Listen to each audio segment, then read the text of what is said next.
యావత్ ఆదివాసీ సమాజం 9 తెగలు కోయ, గోండ్, కొలాం, పఠాన్, కోడి, కొండరెడ్డి, బెంజు మరి అందరి తరఫున కూడా మీ అందరికీ నమస్కరిస్తూ ఈరోజు ఉస్మానియా యూనివర్సిటీలో సమావేశం కావడానికి కారణం మీరు చూస్తుండొచ్చు.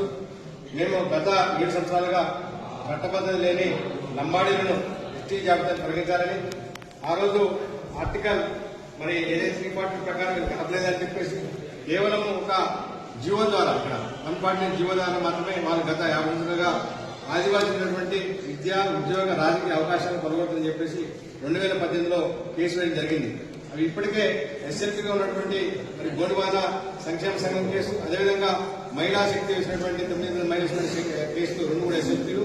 వాటిని మరి పబ్లిక్ ఇంట్రెస్ట్ లిటిగేషన్ గా మరి సుప్రీంకోర్టు పరిగణిస్తూ వాటిని తీసుకురావడం జరిగింది.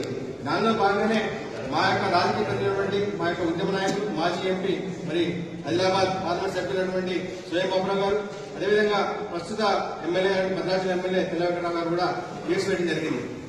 ఈ కేసు వేయడాన్ని మరి ఈ యొక్క గోర్బంజార సోదరులు అదేదో తప్పు చేసినట్టు, నేరమైనట్టు మరి గత అనేక రోజులు చూస్తున్న రాష్ట్ర వ్యాప్తంగా నిరసనలు చేయటం, ధర్నాలు చేయటం, రాష్ట్రరోగాలు చేయటం, అదేవిధంగా మా యొక్క ఉద్యమ నాయకులు ఎవరైతే ఉన్నారో స్వయం బాబురావు గారు, అదేవిధంగా మరి మన కేజీటువంటి ఎమ్మెల్యే వెంకటరావు దిష్టి బొమ్మలు కూడా దగ్ధం చేయటం, అదేవిధంగా ఇతర దూషణలకు దిగడం కూడా మా యొక్క ఆదివాసీ సమాజాన్ని తీవ్రంగా ఇబ్బంది పెట్టడంతో మేము కూడా తప్పనిసరి పరిస్థితిలో ఒక ఉద్యమాన్ని కార్యక్రమం తీసుకోవాలని చెప్పేసి ఈ రోజు ఇక్కడ ఉస్మానియాలో మరి సమావేశం ఏర్పాటు చేశాం. దీనికి అన్ని సంఘాలు, అన్ని దగ్గర కూడా మొత్తం కూడా సమావేశమయ్యారు.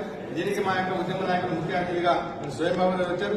రాబోయే ఉద్యమ కార్యాచరణ మరి ఏ విధంగా పోవాలి, ఏ విధంగా ఈ యొక్క రాష్ట్ర ప్రభుత్వము, కేంద్ర ప్రభుత్వం ఈ రెండు కూడా మాకు వ్యతిరేకంగా ఆదివాసీ, అదేవిధంగా గత ప్రభుత్వాలు కావచ్చు, లెఫ్ట్ రైట్ అన్ని ఏ పార్టీ కూడా మాకు వ్యతిరేకంగా ఇవ్వనట్లేదు.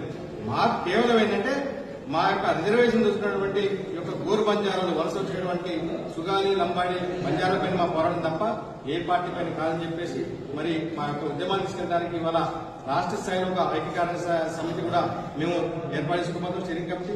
దాన్ని ఎట్లా ముందుకోవాలన్న విషయం కూడా చర్చించుకుంటాం. దీనిలో బాగా ముఖ్యంగా చేసినటువంటి మా స్వయం బాబురావు గారు మాట్లాడాల్సిందిగా కోరుతున్నాం.